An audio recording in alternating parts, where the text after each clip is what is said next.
Hello guys! Hello Capricorn! Welcome dito sa aking channel, Lauren888.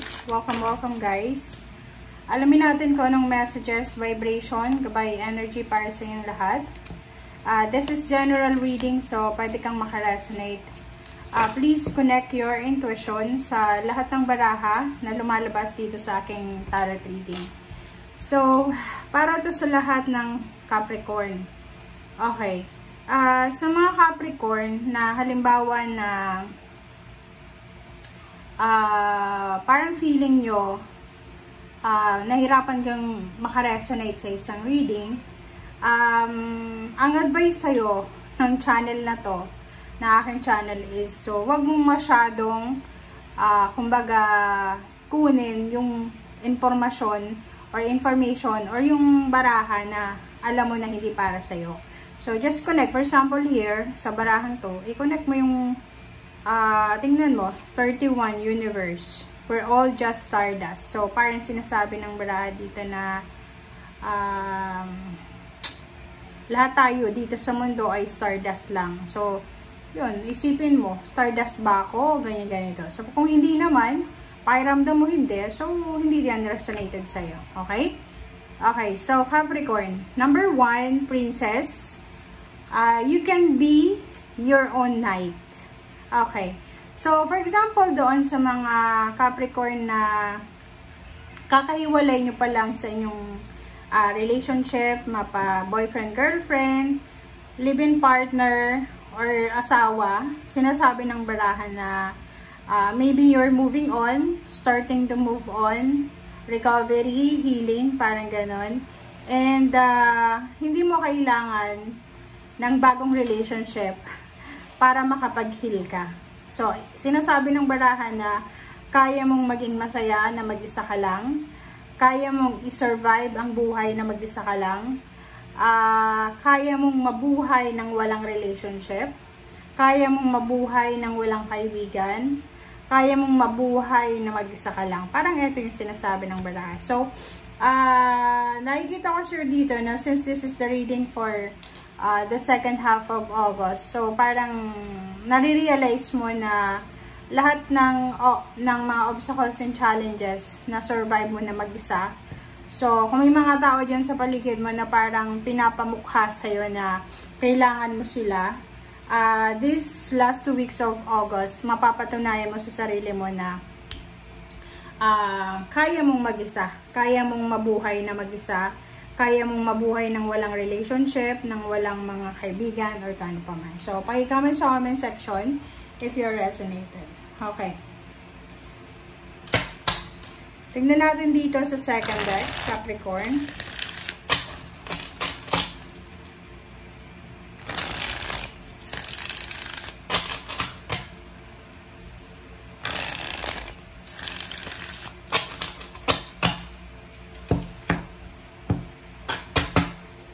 Okay, first card natin dito is Temperance. Second card is Nine of Swords. And Ace of Wands. So, kung makikita mo dito sa tatlong barahang to, mapa-relationship man yan, mapa-trabaho, negosyo, or kano pa man, meron dito sa inyo, Capricorn, na talagang meron kayong pinagdaanan or pinagdadaanan sa buhay na parang hindi maganda. And, sinasabi ng baraha mo na to, okay? Sinasabi ng baraha mo na yan, na you need to be patient. Kasi lahat ng pinagdadaanan mo, the universe is here.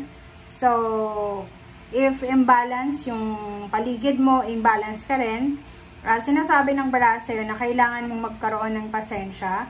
Lahat ng pain, heartaches, sleepless nights, lahat ng pagsisikap, lahat ng sufferings na naranasan mo, ay magkakaroon yan ng katapusan. So, hindi ka dapat nag-i-stay sa sitwasyon na yan. Like, for example, hindi ka dapat nag-i-stay sa pain and heartaches.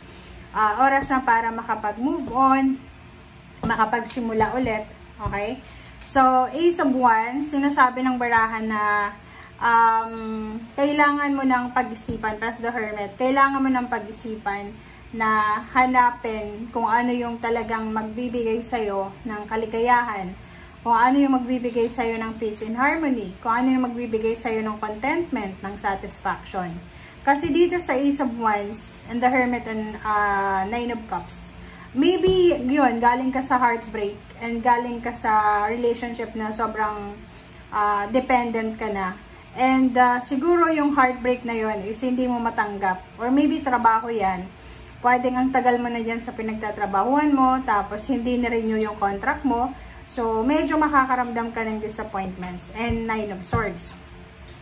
But sinasabi ng bara sa'yo dito na the universe will give you the freedom, the moment, or pagkakataon na maka-survive ka or maka-alis ka sa kung ano man na Nine of Swords ang pinagdadaanan mo. And Ace of Wands, sinasabi ng barahan na maging excited ka because the universe will give you the Nine of Cups. This is the wish fulfillment emotionally na matagal mo nang pinagpipray. Okay? So, ganun. Ganun yung sinasabi ng baraha sa'yo. Okay, tingnan pa natin.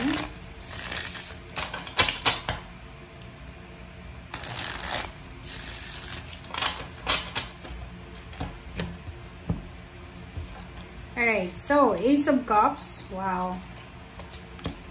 Page of Swords.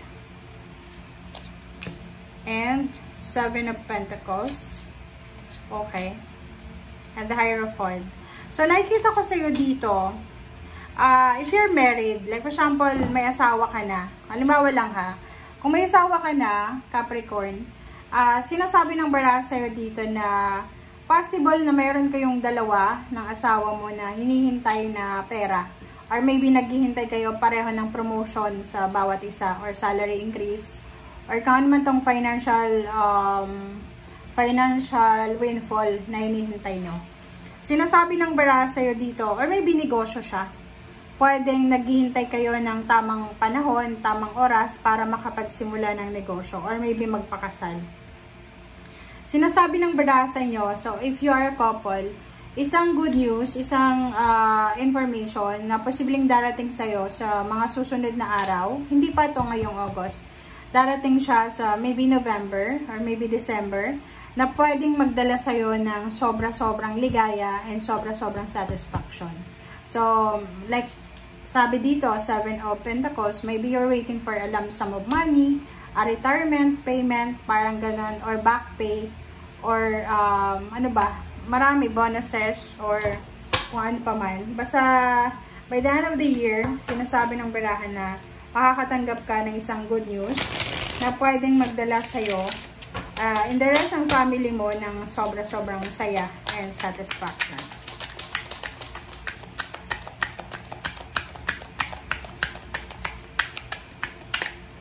Alright. Oh, dalawa yung Hierophant. So, there's a possibility of partnership. Partnership in terms of relationship. Or partnership in terms of money. So, may business opening, collaboration, wedding anniversary, attachment, or anything na posibleng may kasama ka. So, sinasabi ng baraha sa'yo, the Empress. So, marami. Like, for example, if you're looking for a relationship, may mga pagkakataon dito, Capricorn, na makatagpo ka ng tao talaga na siya yung minimithi mo. And if it's about partnership, collaboration, or business, teamwork, ganun din. Posibleng makatagpo ka ng mga tao na magiging gabay mo, especially sa, like, for example, paghahanap ng trabaho, gusto mong libutin ang mundo, ganun. Or yung iba sa inyo dito, Capricorn, is possible na naghihintay kayo ng promotion or salary increase or renewal of contract. And sinasabi dyan sa'yo ng Empress na lahat ay posible. Okay? Maraming magsisimula sa buhay mo na partnership and collaboration in terms of money and career. So, be patient. Yun yung sinasabi sa'yo, be patient. And wag tayong masyadong mainip. Wag tayong masyadong madala sa ating emotion. Kasi pag masyado tayong emotional, doon papasok yung parang inip. Okay? And yun na nga, sinasabi sa'yo dito na mayroong mga Capricorn na marami silang marirealize by the end of the year. Marirealize nila na sobra pala silang strong. Sobra silang strong and sobra silang tawag dito, strong and brave, na kaya nyong gawin ang lahat ng gusto nyong gawin sa buhay. Okay, so thank you guys for watching and see you again. Bye!